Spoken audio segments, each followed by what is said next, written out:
Assalamualaikum warahmatullahi wabarakatuh. Perkenalkan, nama saya Joan Julian dengan NIM 3333240046 dari kelompok 13 dan shift 1. Di sini saya akan membuat video tutorial modul 2 yaitu uji hipotensis.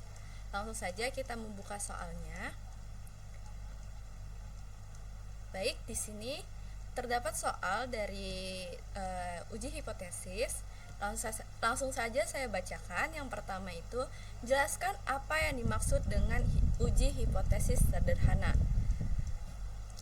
Jadi, uji hipotesis itu adalah metode untuk mengambil keputusan berdasarkan data. Jadi, kita punya dugaan tentang suatu kondisi, lalu kita uji apakah dugaan itu benar atau tidak menggunakan data sampel.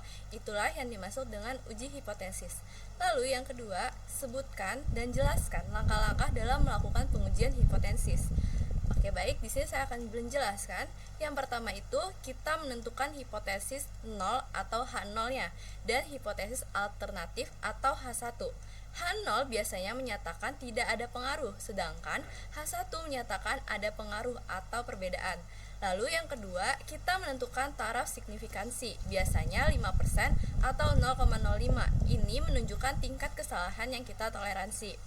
Yang ketiga, kita menentukan jenis uji statistik yang akan digunakan, misalnya uji Z atau uji T. Keempat, kita menentukan daerah kritisnya atau batasan pengambilan keputusan. Lalu yang kelima, kita menghitung nilai statis uji dari data yang kita punya dulu. Lalu yang terakhir, kita menarik kesimpulan apakah H0 ditolak atau tidak. Begitu langkah-langkah dari melakukan pengujian hipotesis. Selanjutnya, jelaskan perbedaan antara left tail test, right tail test, atau two tail test. Nah, perbedaan dari 3 jenis uji hipotesis ini, yang pertama, left tail test itu digunakan jika kita ingin menguji apakah nilai lebih kecil dari suatu nilai tertentu. Yang kedua, right tail test ini digunakan jika kita ingin menguji apakah nilai lebih besar. Dan yang ketiga, two tail test ini digunakan jika kita hanya ingin mengetahui apakah ada perbedaan tanpa melihat arah.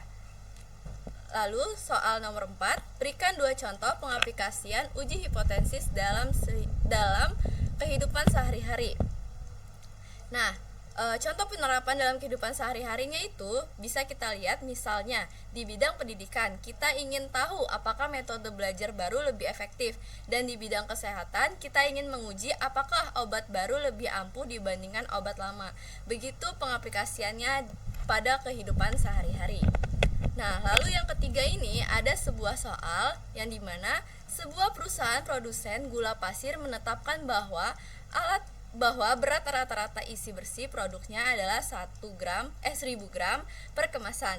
Untuk mengevaluasi kestabilan proses pengemasan diambil 36 kemasan secara acak. Dari hasil penimbangan diperoleh rata-rata berat sampel 1020 gram. Diketahui bahwa standar deviasi populasi sebesar 60 gram dengan tingkat signifikan 5%. Ujilah apakah berat rata-rata kemasan gula pasir tersebut berbeda dari standar perusahaan. Oke, untuk nomor 5 ini kita selesaikan menggunakan software RStudio. Langsung saja kita buka RStudionya.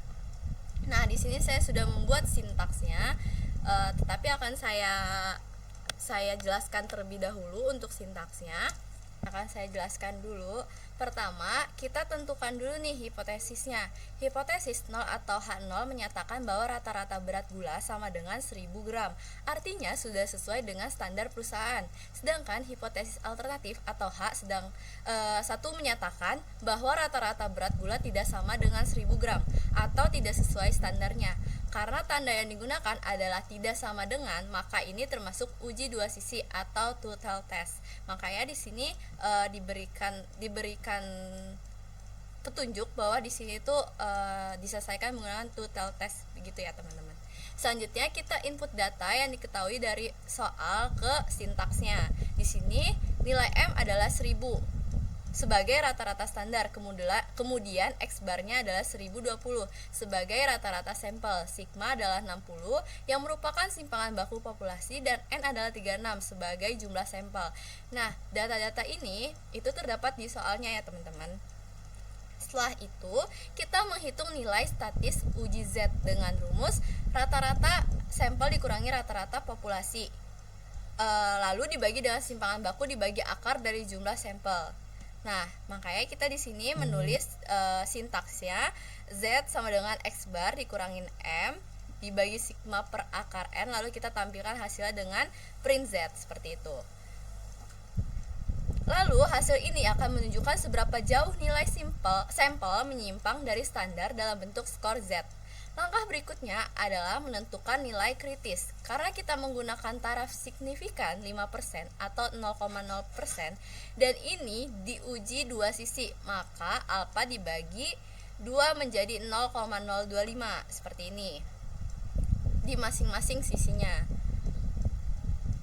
Nah, lalu di R ini kita gunakan fungsi keynorm untuk mencari nilai Z kritis, yaitu dengan menuliskan keynorm tanda kurung 1 min alfa per 2.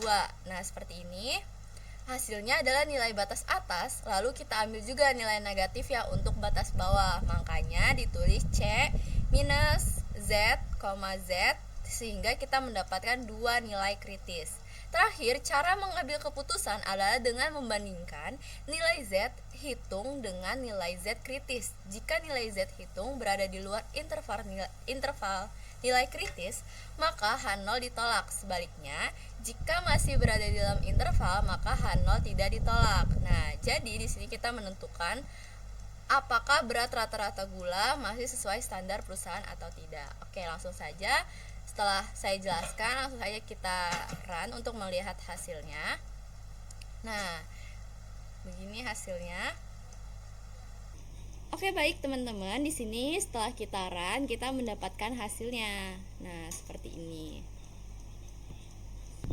Oke, baik, itu saja yang dapat saya jelaskan kepada teman-teman. Apabila ada kesalahan atau kekurangan, saya mohon maaf. Wassalamualaikum warahmatullahi wabarakatuh.